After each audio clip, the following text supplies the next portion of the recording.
We're gonna talk about how to clean and maintain your cast iron cookware. One of the easiest ways to maintain it is to have it at the ready and leave it out on your counter. Because the more you use it, the more you build up seasoning, then you don't have to worry as much about rust. Just like keep it on your stovetop. Cook some fatty bacon in it from time to time, like once a week.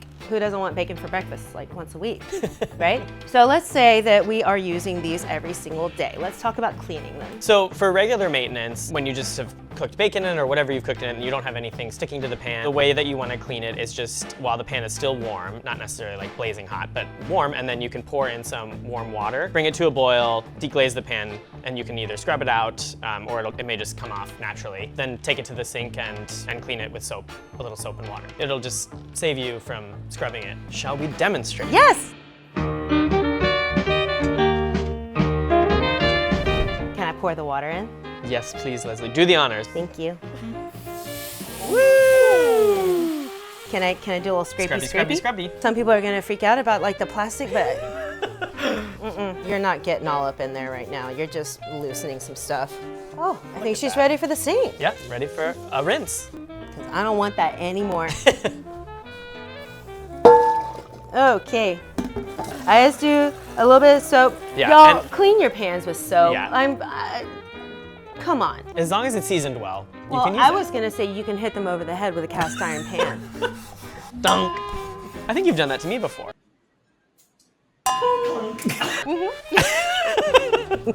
You deserved it. So yeah, just use some water. Yeah, and you don't need to scrub hard. You don't want to like remove the seasoning. Stick with the dobes. Yeah, and don't use something like this. You don't want to, that would just strip the whole seasoning off your pan. So then you want to dry it off. If there's any water on the pan, it can rust. So you want to dry it really well. You can put it back on the stovetop and heat it a little bit. That's what I'm doing right now. Or you can put it in the oven and heat it on low until it's fully dry, because otherwise you'll get little rust spots. Garbage.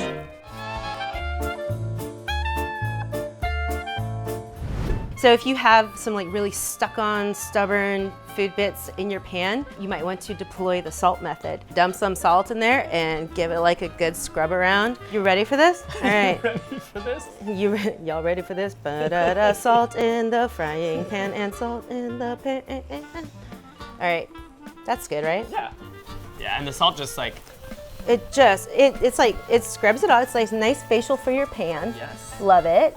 Look at that. It's already almost all off. Well, you're a miracle. I'm a miracle. All right, so let's just take it over and wash it. Great. You're gonna wash it. I'm gonna wash this time. As well, it's still a little warm. I'm gonna just make a slurry in the pan. If there's any little bits, and I just use that to... Because there were some bits. And one of the good things about the salt is it dissolves as you're scrubbing. So it's sort of, it's not like super abrasive on the pan. It won't scratch off your seasoning. Exactly. And now it's ready for a rinse. I'm just gonna get all the gunk out. Yes. See what's left. It's pretty much done. Pretty beautiful. So now we've dried our pans. They're bone dry. We put them in the oven. And before you put them away and store them, you just want to give them a very small coat of fat. Very tiny. Coconut oil's good, Crisco's good. Oh, do you want the Crisco? Sure. Do you want the coconut oil? Why not? Do we need to show you how to rub a pan down with oil? No. However, don't. I think it's important to just illustrate how little you should put on this thing, because it will build up, it'll get tacky and sticky, it'll start And you want to do the whole thing. I do the whole thing. And do the underside, the handle. That way you have just like an even coating always on your pan. I take a dry piece and just wipe the whole thing down again with just a dry paper towel. But what happens if they get rusty?